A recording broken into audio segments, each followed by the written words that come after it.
Good morning, everybody. Welcome to an exciting webinar session featuring one of the world's most recognized retail brands. So my name's Grant Arnott. I'm the publisher of Power Retail, and I'll be introducing our guest speaker very shortly. Just before the introduction, a bit of quick housekeeping. Firstly, the toilets. So I hope you know where they are because this is a webinar and I'm not going to be able to help you. Your mobile phones, turn them to silent. I can't ridicule you if it goes off because I won't hear it, but that's beside the point. You want to pay attention because this will be a great session. Throughout the session, you can post your questions to the dialog box in the sidebar. We'll let our speaker complete his presentation and then we'll field your questions at the end of the session. Site performance is absolutely critical to delivering a quality customer experience. A site that lets you down at the critical peak time can mean disaster for any business. So it's vital to prepare well now for the increased traffic you're likely to experience in the build-up to the Christmas shopping season. A key part of our guest speaker's role is ensuring that the Nordstrom online customer experience is best in class, surpassing customer expectations. That feeds into the multi-channel experience where multi-channel customers spend 3 to 4 times more than single-channel customers. Delivering a singular Nordstrom experience is critical for omnichannel success, and within achieving that there lies one key ingredient: customer insight. And with that, I'd like to introduce our guest speaker today. Gopal Brugalette is a senior applied architect in performance engineering at Nordstrom. He works on a variety of e-commerce omnichannel initiatives. His responsibilities include preparing the Nordstrom.com site for peak events and expanding performance engineering activities into the development cycle and production. And now to take you through Nordstrom and their secret ingredient, customer insight, please welcome Gopal Brugalette. Round of applause, please. There it is. Over to you, Gopal. Thank you, Grant.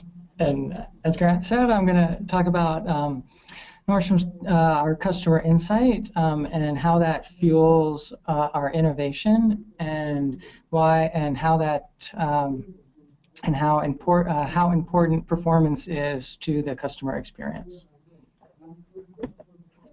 So a little bit about Nordstrom. We are a leading upscale fashion retailer in the United States. We have our brick and mortar stores in the U.S., Canada, and Puerto Rico, which is a U.S. territory. And then, of course, we have our online Nordstrom.com, as well as our mobile site and our mobile apps for our complete omnichannel offering.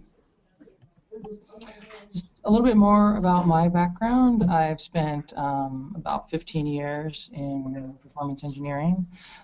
Prior to Nordstrom, I was at Washington Mutual, which holds the distinction of being the largest U.S. bank to ever fail during the U.S. economic collapse a few years back.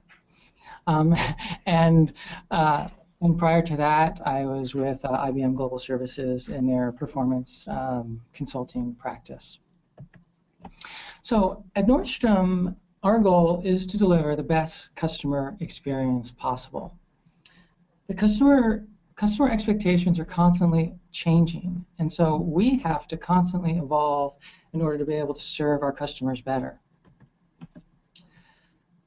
However our customers choose to shop with us, they want the same great experience. They expect a seamless, personalized experience that merges the richness of the store with the convenience of online. So that means across all of our channels, whether it's in the store, on mobile, on social media, they want the experience that Nordstrom is known for. And our omnichannel approach is integral to our company vision because, as Grant mentioned, we know that our omnichannel customers spend 3 to 4 times more than our single-channel customers. So about a year ago, our leadership came up with the concept of one Nordstrom, meaning that no matter how we engage with the customer, they deserve the best possible customer experience we can give them. So one of the keys behind that customer experience is constant innovation. So I'm going to talk just about a few of the ways that we're using technology to support the innovation and really build on the strength of the brand that Nordstrom has that's known for, as well as expand that. So One of the things we just recently introduced is an integration with Pinterest, where we have buyable pins. So if some of our customers or if some of our salespeople post items to Pinterest, now customers can, with just a single click of a button, buy Nordstrom items. Another really interesting innovation that we launched recently is what we call near store notifications. So this is a situation where a customer adds an item to their shopping bag or their shopping cart, and if they abandon that shopping bag, it does happen occasionally. But if that customer now has the Nordstrom app on their mobile device, if they go near a store, one of the Nordstrom stores, and that store has that item in stock, then they'll get a notification on their app saying this item that was in your shopping bag is available. Would you like to go in and take a look at it? So this one's really cool. I like it because it's really bridging and making that connection between what a customer does online to then what's going on in the store and customizing it to the specific store that the customer is near. So it's I think it's actually pretty cool. And then we have another pretty cool one, salesperson text to buy. So one of the things Nordstrom is really well known for is that the salespeople develop personal relationships with our customers. And so what this means, the type of interactions that can occur are salespeople calling up a customer and saying, hey, we've got some new items, we just got like a new pair of shoes or a dress that I think would really look good on you, or goes with a pair of shoes that you bought previously. Customers really appreciate that. So we've taken that to another level where now a salesperson can just have a SMS text conversation with our customers, and so she can send a picture of of a new product to the customer. If the customer likes it, then all the customer needs to do is say buy, and that's the item's ordered. The salesperson will pack it up and ship it to the customer. So I think that's a great innovation, and it shows how we're using the technology to build on our brand. It's also important to build on that, other ways to build on that store and plus digital experience and really bridge or enhance that customer experience. So a couple other things that we've implemented in the last year or so. Again, more integrations with Pinterest. We have a Pinterest item of the day where we post products onto Pinterest, and then in the store we also have little signs to say this is our Pinterest item of the day. We also partnered with Instagram to create a digital online catalog we call the Instalog. So we paired up with bloggers, fashion bloggers, and had them help us design this catalog. So again, to reach out and expand beyond just the store and beyond just the digital and bring them together. We also want to engage our customers in a social experience. So when we have like a new store offering, a new store opening, we encourage our customers to tweet about their experiences and share what they're doing with their friends. So again, this is now expanding from store to digital and different mediums: mobile, social, web. So really building them together, bringing it together, and expanding. And of course, in the store, I've talked a lot about what we're doing for customers in terms of technology and innovations, but we also recognize that it's important to use to support our salespeople as well, in the store. So few of the things that we've done there are we have a mobile POS system.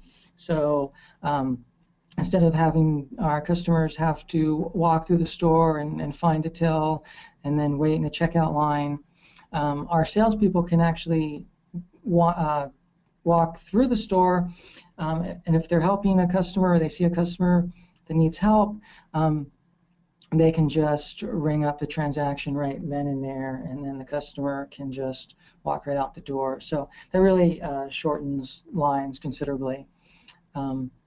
We also have a mobile fulfillment application, which one of the interesting things we've done at Nordstrom is that we only have one inventory picture across our entire,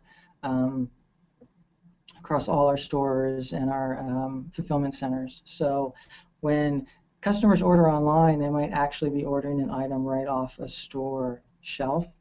And so we have an app that our store people can use to help find that item and fulfill that order. So that really increases or decreases our shipping times. So those are some of the ways that we are using this technology within the stores. So all of this innovation and all this use of technology is really driving growth for Nordstrom. We've seen it, without a doubt. And as we look at these numbers, we can see that they are, we're pretty happy with them. And we can see that, definitely, without a doubt, this technology is a driving force behind our growth. Continually growing, though, it's a big challenge because things are changing. Not only do we have to do growth, there's new technologies, there's social, there's new mobile, there's new things that are occurring in the store. And so in order to keep up with that, we have to be faster and innovate. We have to continually improve. But how do we learn fast and adapt? It's hard. How do we know what the customers want and what's going to be successful? Well, we have a process for innovating or for learning. When we have a new idea that we want to try out, we roll it out to a small percentage of users. Then we analyze how our customers are using it, how they're responding to it, and then we adapt. So we avoid big bangs. We might try something just in one store, see how the customers like it, and then improve on it. On our website, if we have a new feature, we'll just roll it out to a small percentage of users, collect the performance metrics and collect the behavior metrics to see if how that's impacting our customers. So, for example, we came up with an idea of an online dressing room. So it sounded really great. Dressing rooms are obviously really important to the in-store experience. So we thought if we could somehow duplicate that online, it would just be an obvious win.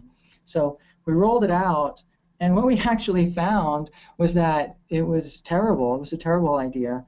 Our conversion rates decreased when customers used the dressing room. Their shopping bag sizes were smaller, their overall orders were smaller. It was actually really bad. So we were able to just pull it and learn fast, learn from our failures.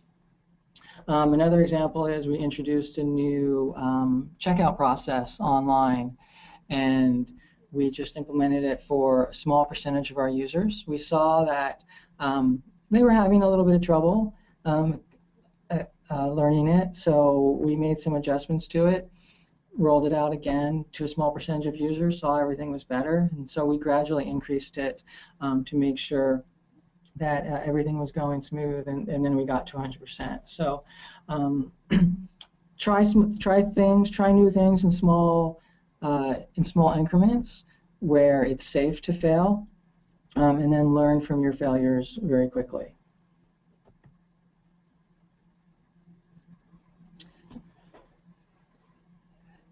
So there's also some formal ways of being agile and continuously improving. We've adopted some of these processes like lean, and some of the tools around lean in terms of value stream mapping, experimentation, understanding what the wastes of lean are, and really learning through our failures. And that's the way to continuously improve. And some interesting, just some interesting numbers. When we did that Pinterest integration, we were actually able to integrate in under 3 weeks, which was a great accomplishment. In terms of our performance testing cycles, we went from 2 months to test to release down to 2 days. And now we're getting ready. Our new push is by the end of the year, our test cycle is actually going to be 0 days, which is actually interesting. How can you do something in 0 days? But if anyone's interested, we can talk more about it in the questions and answer period. So underpinning all this innovation is the understanding that performance is an important part of the customer experience. We tend to think about all these new features, all these cool new things that we're rolling out, but we also have to realize that performance, along with new features, performance is integral to that customer experience. And it's not just a theoretical idea. We can actually measure it. So here you can see these are numbers from one of our peak days at Nordstrom. Nordstrom has an anniversary sale every year. It's actually our biggest sale of the year. And I'll go into some more details about the anniversary sale. It's obviously a big focus for performance. But one of the key features, one of the key things to understand about this sale is it's extremely popular with our customers, and they are coming on this sale to shop. They're looking for things to buy. Our conversion rates are extremely high. Our sales volumes are extremely high. It's really great, like an ideal situation. But even in this situation, performance matters. We can see that around like 2.5 seconds is where our peak conversion rates are, and as we go even to about 3 seconds, our conversion rates drop about 11%, or our sales drop about 11%. So even when your customers are coming and they want to buy, they're looking for things to buy, they're still going to be impacted by performance, and they're not going to buy if the performance isn't very good.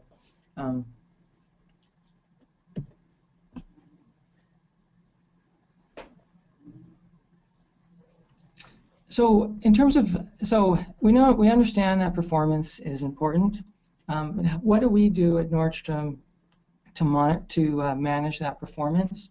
We have an approach, a threefold approach, where we analyze, test, and monitor. Good performance doesn't happen by luck. It happens on purpose. You have to give it a lot of attention. And this is something, too, that's important not just for engineering teams. It's important for marketing, for UX design, for product management. It's really across the entire organization. Everyone has to own performance, because everyone should be owning the customer experience.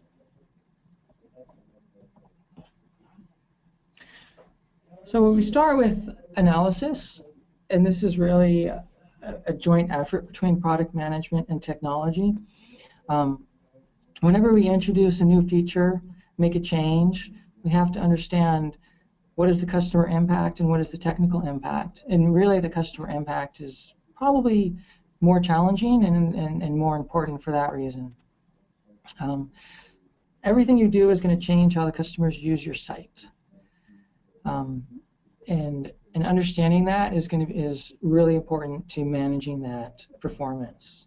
So an example, a few years ago we implemented what we call early access, which is a pre-sale to our anniversary sale. And basically what it is it gives our Nordstrom Rewards members early access into our sale, so they can shop it before the general public.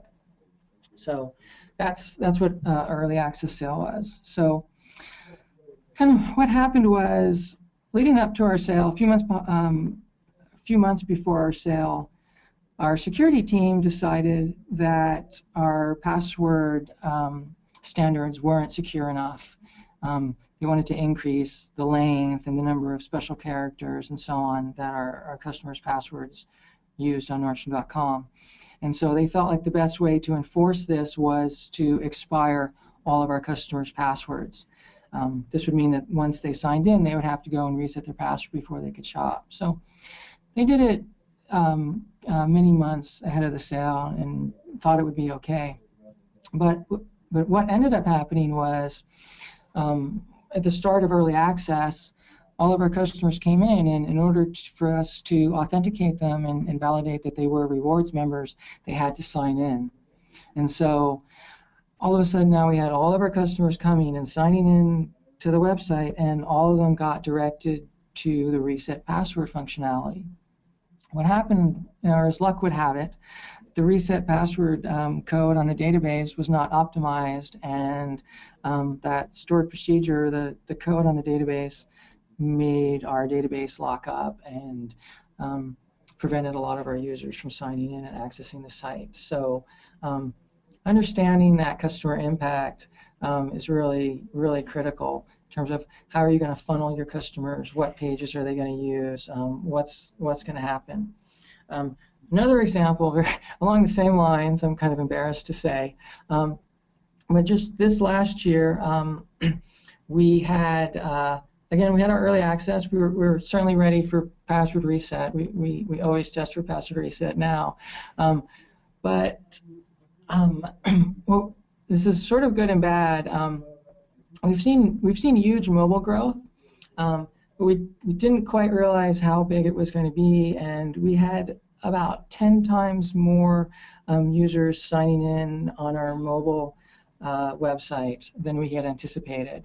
So while we were able to scale okay, and the performance was okay, our security framework identified it as a denial of service attack. And anyway, you can kind of imagine what happened. Some of our users, again, were prevented from accessing the site. So really the critical aspect here is product management, technology, marketing, everyone coming together and understanding what the customers are going to do and how that's going to impact your site, and then preparing for it. So analysis is really important, so I'm going to spend a little bit more time kind of just giving some different use cases. And so here on the left side of the screen, we see different load patterns for our anniversary sale and our Cyber Monday sale. So just a little bit of background. Our holiday shopping season in the U.S. Goes from about the end of November up through Christmas, Boxing Day, and up to New Year's. The start of it is, you may be familiar with, is the day after Thanksgiving, U.S. Thanksgiving, which is always a Friday, which is called Black Friday. And then that following Monday is Cyber Monday. It's one of the busiest online retail days of the year. And so what's really, what I really want to convey here is that different events can look dramatically different. So in anniversary, what we have is, you see it peaks in the morning. That's because we have a lot of really dedicated customers logging into the site. They want to shop, and they want to get their items before we sell out, which actually happens during the sale. So we see that little bit of a peak right around midnight, 1 a.m. Those customers, they stay up and they want to get their items, so they're on the site and shopping. And then again, it peaks in the morning, and then kind of drops out. Cyber Monday is interesting because we see that the peak is in the evening, so in terms of load. What happens here is because our customers are going across, they're really, I guess if we look at them both together, what we can see, looking over at the right screen, or the right chart, compares the conversion rates. So again, we see an anniversary very early on in the morning, right around midnight to 2 a.m. We have extremely high conversion rates. This is supporting the story that customers want to buy. They're coming in and they're shopping. But remember, they're still impacted by the performance.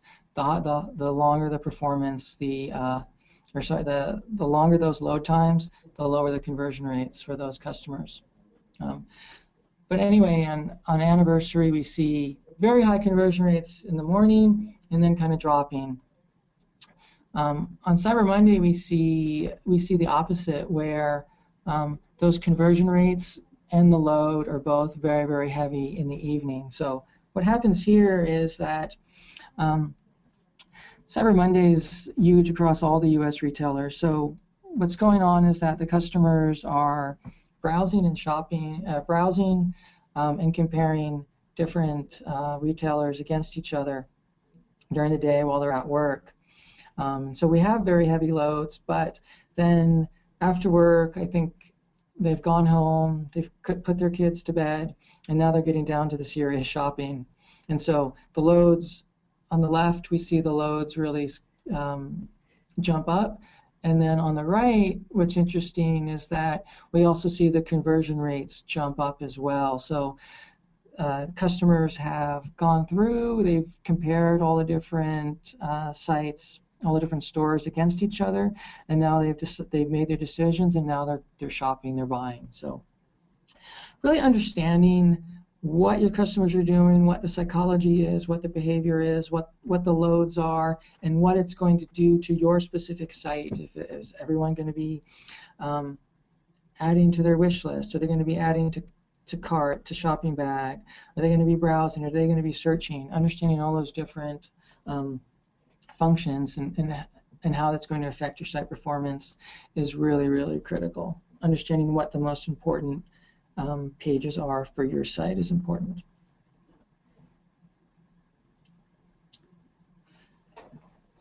So after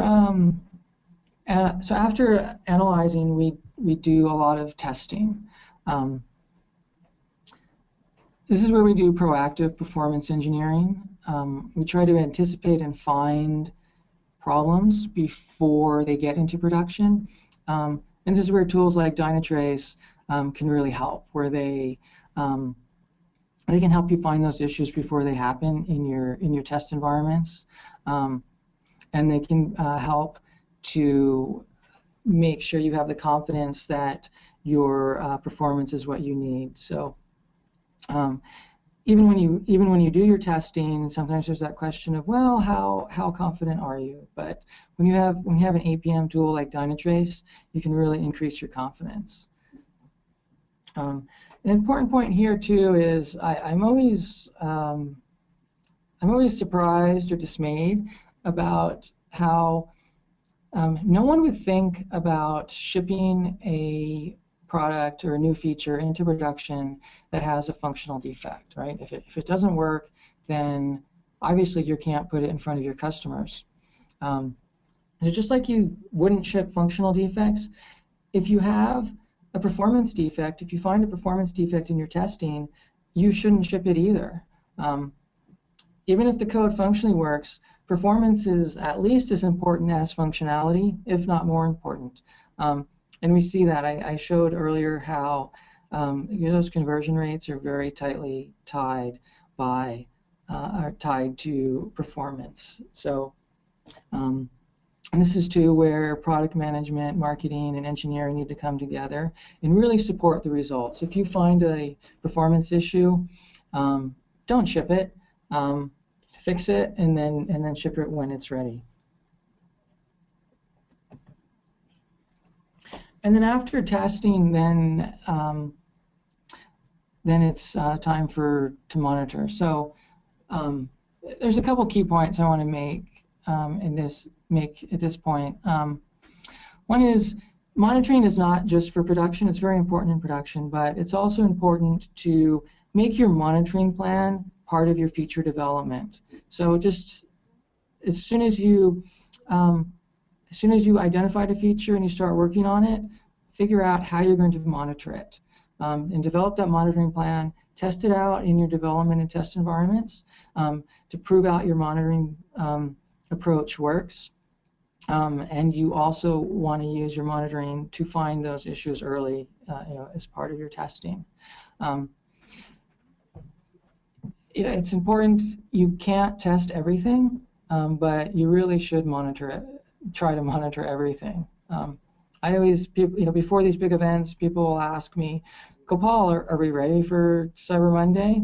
And I, kind of half-jokingly say, I'm 100% confident in everything we test. If we didn't test it, I don't know. But when they kind of look dismayed, then I say, but we're going to be monitoring everything.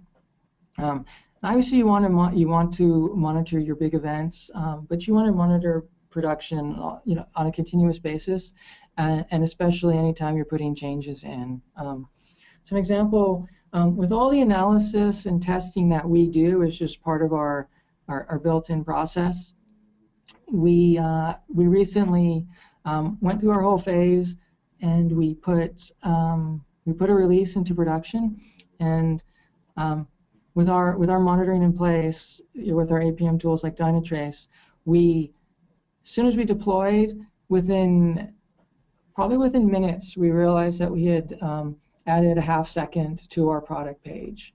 So obviously, as we saw earlier, a half second, especially on a product page, can be really, really critical. So the first question, that always comes is, well, did we test it? Did we, what changes were made? And everyone said, oh, we didn't make any changes to the product page. We didn't do anything.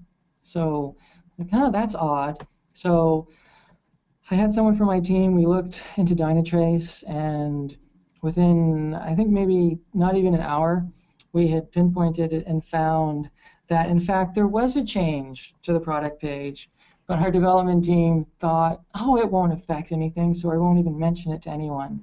So it's kind of embarrassing to say what that change was, but anyway, I'll say it anyway. One of our best practices, we don't have time to go into it, but is to have good timeouts, where basically you don't sit around waiting for things to happen. You just cut them off and move on, so you don't make the customer wait forever for a page to load. So our developer had tried to implement a timeout, but instead of implementing a timeout, they basically implemented a wait. So instead of timing out in half a second, they waited for half a second. So anyway, we were able to really quickly find that and fix that really, really fast. So so no matter how much you analyze, no matter how much you test, you have to monitor.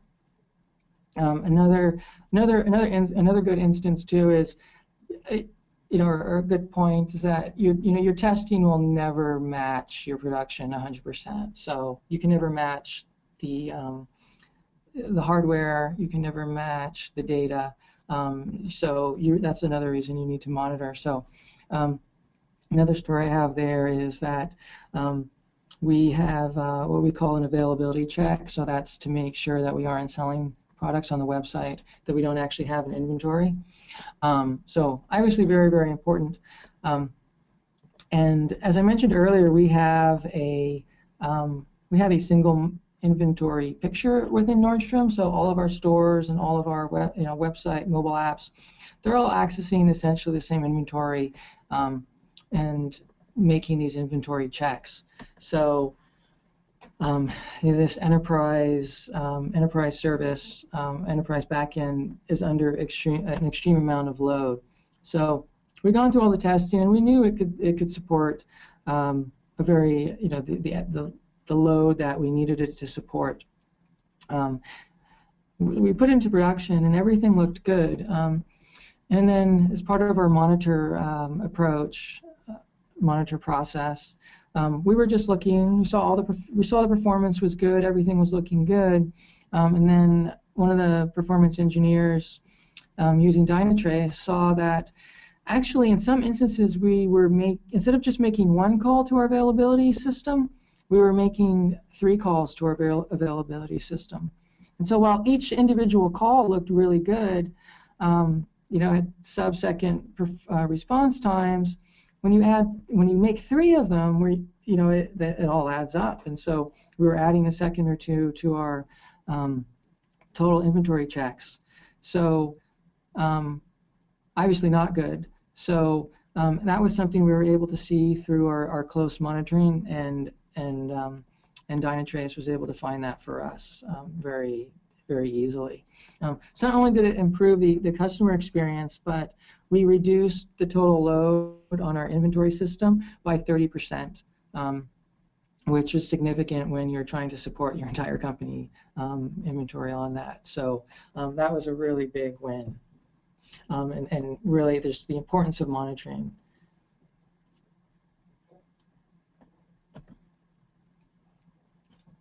So I talked about managing the customer experience and how an important part of that is innovating, using technology to build your brand, build on your brand strengths and expand on them, and the importance of innovation in bridging that store and digital experience, merging them together and making them both better, and the importance of understanding, as part of that innovation, that performance is a feature. Everyone in your company needs to own that performance because it's so integral to your customer experience. And then I touched on when managing performance, how do we go about it? Well, we have a threefold approach of analyzing, especially focusing on what is the customer impact, and then, of course, testing, and then very, very critical part of managing that performance is monitoring your systems and seeing what your customer experience is in real time in your production systems. So that's where Nordstrom is, and I thought I would touch a little bit on where Nordstrom is going. I guess it's really continuing this journey that we have of experimentation and innovation, trying things out. Like the dressing room may not work out, we may fail, but learning from those failures. And then continuous improvement, just striving to make things better every day, make them faster, improve the customer experience. And then, some of the technical things that we're experimenting with and learning about are moving into the cloud, moving towards a continuous integration and continuous delivery model, where we can shorten our cycles even faster and deliver new features to our customers just ever quicker and quicker. And then integrating our performance management into all of these new processes to make sure that that customer experience is always going to be the best that we can make it. So thank you for listening today, and if there's any questions now, we can go over them. All right, thank you, Gopal. That was a great and insightful presentation, and you really shared a lot there. We appreciate that. It's good to know that even the mighty Nordstrom's not infallible and prone to, as we say in Australia, a few stuff-ups along the way. Just on that, one of the things you were talking about earlier, the database issue with the advanced entry into sales and things like that. What was the customer response to that? Did you find them understanding, and more to the point, what was Nordstrom's response to customers who might have been aggrieved by that?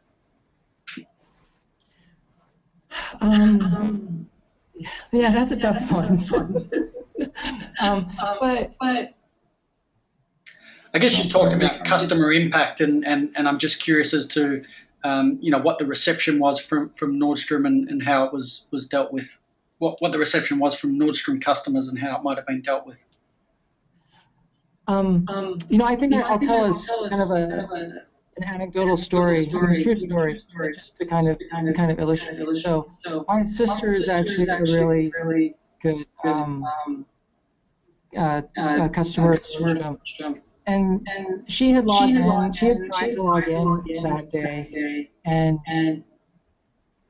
so she knew I worked, she knew what I did for Nordstrom, and I got a text message on my phone saying, hey, what's going on? I'm trying to log into the Nordstrom site, and I can't. And I, frantically texted her back and said, I know, I'm working on it. It'll try again a little bit later.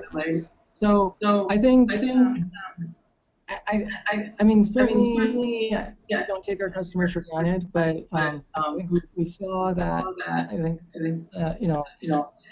think it was mixed. Honestly, I think it was mixed. We actually had like people on the radio saying, some of the radio announcers, what's wrong with Nordstrom? I wonder what's going on. So it was pretty well broadcast. But I think some of our customers were forgiving and they tried on later, and some of our customers were on Twitter complaining, and so we always try to just accommodate the customers, and we fixed everything as fast as we possibly could, and just tried to make it as best as we could for them. So I think honestly it's mixed. I'm just muting myself on and off because I think there are a few people complaining about an echo. So Lily asks, what do you do with customer segmentation? Customer segmentation in terms of like different age demographics, different different mobile phones that they're using, I guess. I'm not sure of the full context of the question, but let's you talk a lot about the customer insight and the singular view from Nordstrom. So I guess what are some of the guiding principles of Nordstrom with regard to achieving that customer segmentation and that personalization aspect? Yeah, so it's a couple. So I didn't really touch on it, but we have, I think I talked about in a slide, I talked about full line stores and rack stores. So we have from a business perspective, we have a couple different approaches. So we have our full line stores, which is probably what when most people think about Nordstrom, that's the full high-end upscale clothing. And then we have our rack stores, which are what we call off-price. So the target there is the younger, a little bit less disposable income customers. So that's really popular there. And then, obviously, I think like a lot of our social media is reaching out more toward the younger crowd that's more comfortable with that. It's always that they're always on their mobile phones and doing everything online. And then in our full line stores, kind of the full touch, full experience for people who like that and have the time and the money to go to that area. And then I think too we're expanding our product offerings. In the last, I think, 3 years, the number of products that we've offered on the website has doubled. And part of that is to reach out to those different segments. Okay, fantastic. Now we've got another question here. Can you give some insight into how Nordstrom benchmarks itself in the retail industry? So do you always try and be the fastest, and do you look at your peers when it comes to performance? Yes. So that, I think it's kind of yes to all of them. We do compare ourselves to our peers. We also compare ourselves. So That would be other large online retailers with the sort of same customer segments. And then we also compare ourselves to some of the leaders like in Amazon. Interestingly, Amazon's just down the street from us over in Seattle, so we know them very well. So we're always comparing ourselves to Amazon, who's a competitor, but they're also just a leader in the online experience. So we want to always see how we're comparing to them. And then two, I personally think that the best information is our own data. So as I showed in one of the slides, we know what our customer expectations are. 2.5 seconds is where our peak conversion rate is. So we know that's our SLA, our service level agreement target, or SLO, service level objective. So another interesting story. We were doing some testing, and one of our pages had added, I think 0.5 second to 1 second to it, and there was some big pushback and arguments with the product management team, because performance engineering team was saying this is a no-go. We can't push it into production. It's just degraded the performance too much, and the product management team, they wanted to get it in. They were really enthusiastic about their new feature. There was some pushback and going back and forth, and then finally they said, "Who are you?" Meaning the performance engineering team. "Who are you to tell us what the SLA is?" And I said, "Well, we don't tell you what the SLA is. Our customers tell you what the SLA is." And I can show them the data, and they couldn't say anything. So an interesting thing too, a point. Before we had tools like Dynatrace and real user monitoring, where we could see exactly what our customers were experiencing and what their behavior was, we had this conversation of, oh, well, we know Amazon is like 1 second. I'm just making these numbers up, but we know Amazon is 1 second response time. But the conversation was, well, but people don't have the same expectations of Amazon. They just want something quick and fast.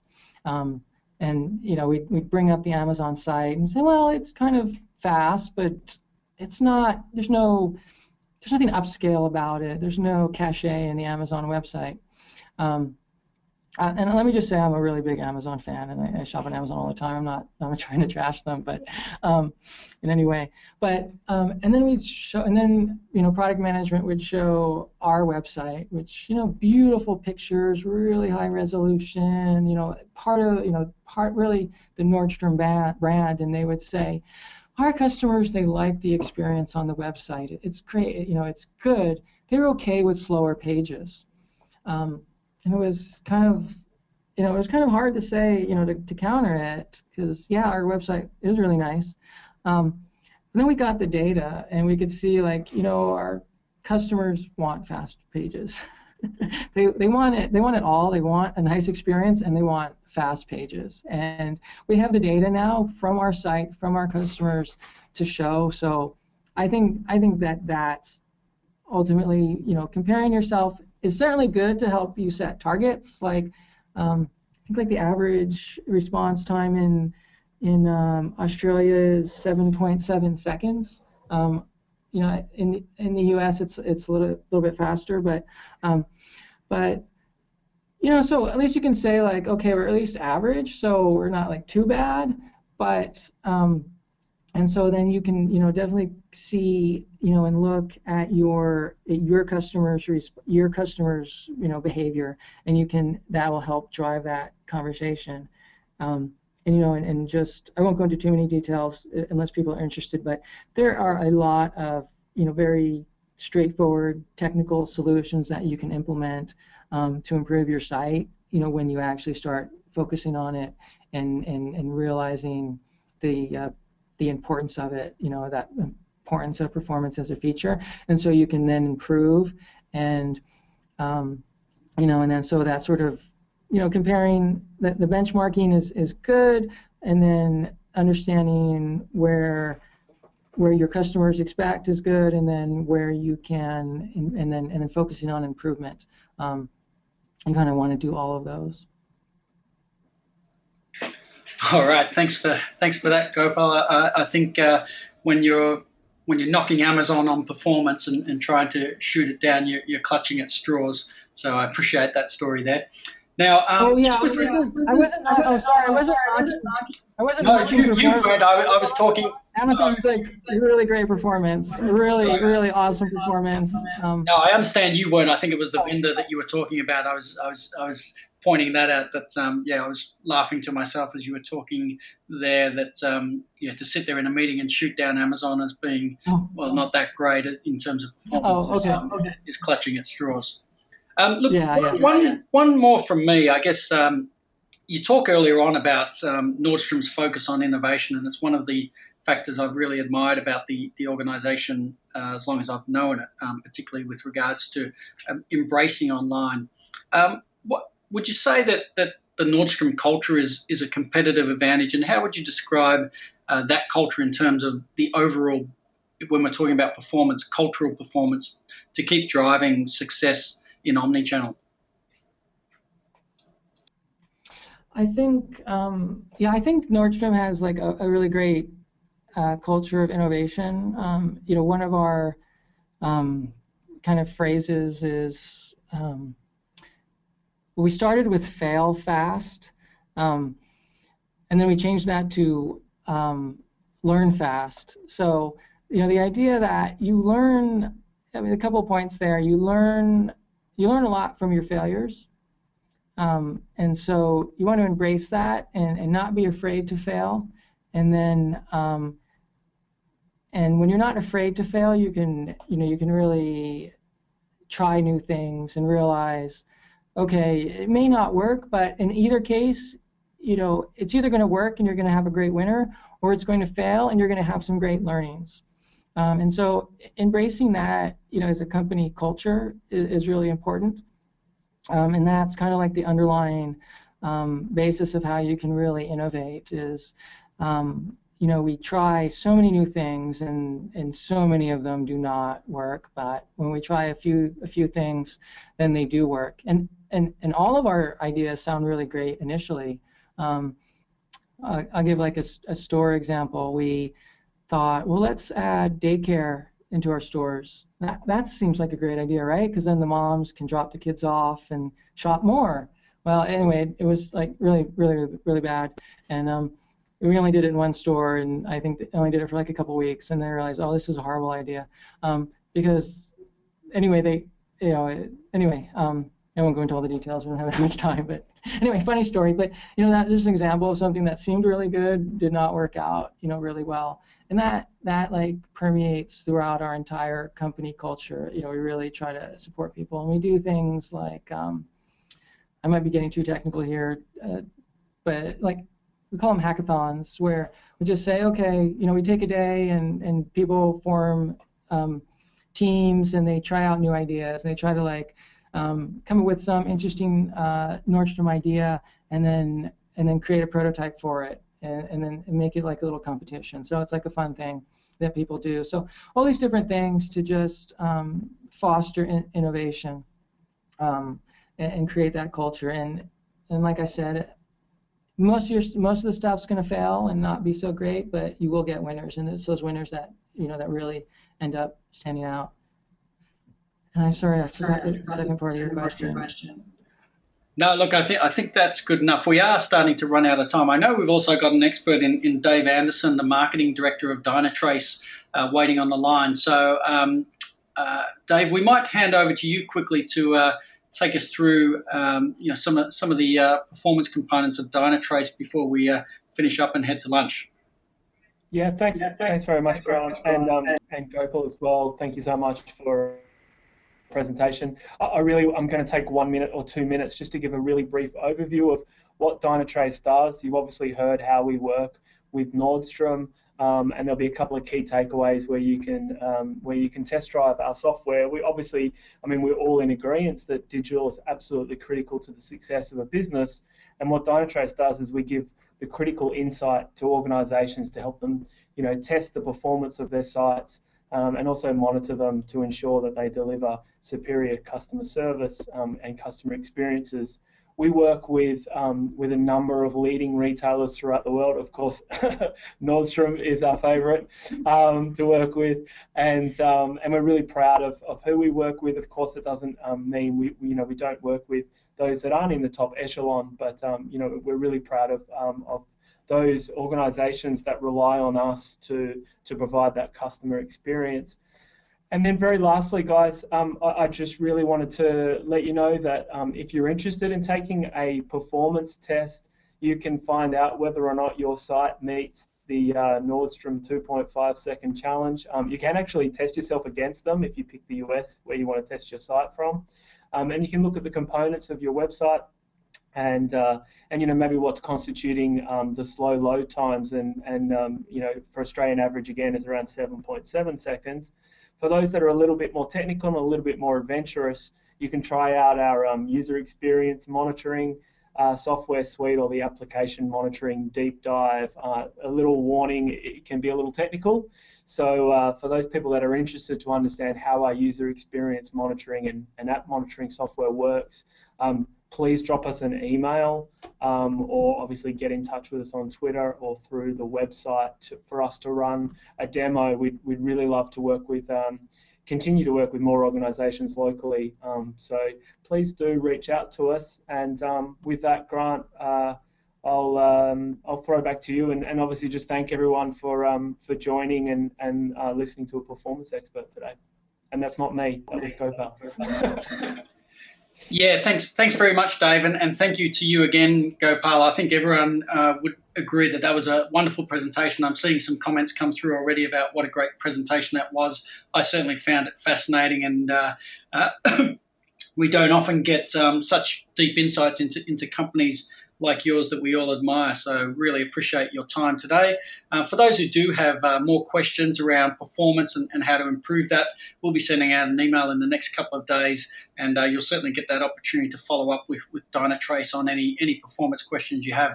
It's peak time. It's coming up when we're coming into Christmas shopping. You want your site at maximum performance, and that was certainly illustrated throughout. The reasons why were certainly illustrated throughout that presentation then. So again, to Gopal and to Dynatrace for putting on the webinar today, thank you very much, and I think we all enjoyed that, and we'll let everyone get back to work now, and appreciate everyone's time today. So we'll sign off now, and you'll hear from us in a few days with a follow-up to this great webinar. Thank you very much.